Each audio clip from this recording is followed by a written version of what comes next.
Life Audio.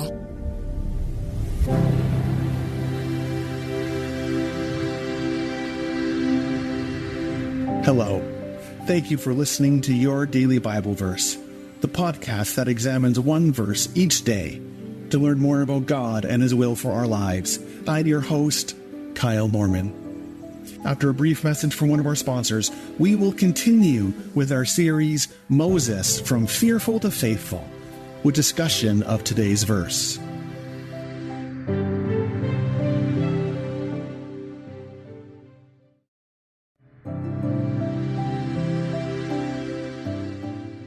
Today's verse can be found in Exodus chapter 4, verse 19. Now the Lord had said to Midian, "Go back to Egypt, for those who wanted to kill you are dead."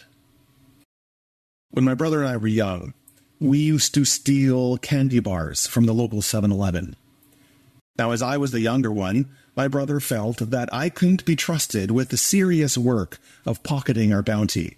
So I was to be the shield. I was to stand at the front of the aisle, blocking the attendant from view. My brother would be there lining his pockets with the candy bars. Now, despite our well-thought-out scheme, it wasn't long before the attendant was wise to what was happening. We were found out, and my dad was called, and we were in trouble. Now, in the grand scheme of things, 2 single-digit boys stealing candy bars isn't the height of all moral depravity. But for several months afterwards, I wouldn't go near that 7-Eleven. It wasn't just that I feared seeing somebody who had witnessed our theft. No, the very sight of the store filled me with feelings of guilt and condemnation. I didn't want to be anywhere near it, because 7-Eleven, well, that was the scene of the crime. And I wanted to forget what had happened, and I wanted to move on with my life. You know, to say that Moses walked reluctantly into Egypt would be an understatement.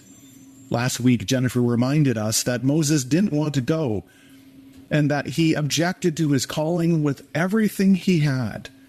These objections weren't just because he doubted his ability or because he wanted to refuse the mantle of leadership. No, for Moses, Egypt was the scene of the crime. It was the place where his deepest sin was exposed and where the worst moment of his life was lived out. And that was the place that the Lord directed him to go. Go back to Egypt, the Lord called, because those who wanted to kill you are dead. How hard those words must have been to hear. For Moses, I imagine that whether his pursuers were alive or not was somewhat immaterial, because Egyptian sand was still tainted with the blood of the man he killed. It was also the place where his own Hebrew people rejected him and didn't hold good memories. So why on earth would God ask Moses to return to that place? Well, in calling Moses back to the scene of the crime, the Lord was inviting him into a deep truth, a truth that would transform him, and if we will let it, transform us as well. Because in asking Moses to return to Egypt, God was inviting him to learn that even on his worst day, in the worst place imaginable, God's presence would still be with him, and the call on his life would still be there. See, redemption occurs in the place where we need healing. Our life with God is never immune from the hurts or turmoils of our lives. And this means that sometimes God wants to touch the deepest places of our brokenness in order to bring about healing. Now, even though Moses didn't live in slavery, nor was he held captive by taskmasters, he was still haunted by the events. His actions 40 years prior, it had profoundly affected him. And since that day, Moses had lived with a sense of hiding. He hid from his pursuers. He hid from himself. He hid from God. And in doing so, he hid from who God was calling him to be.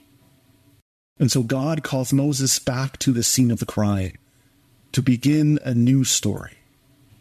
Moses, he doesn't lead the people because he's immune from hurt, because he has not been affected by turmoil. No, he leads the people because he dwelled in those things.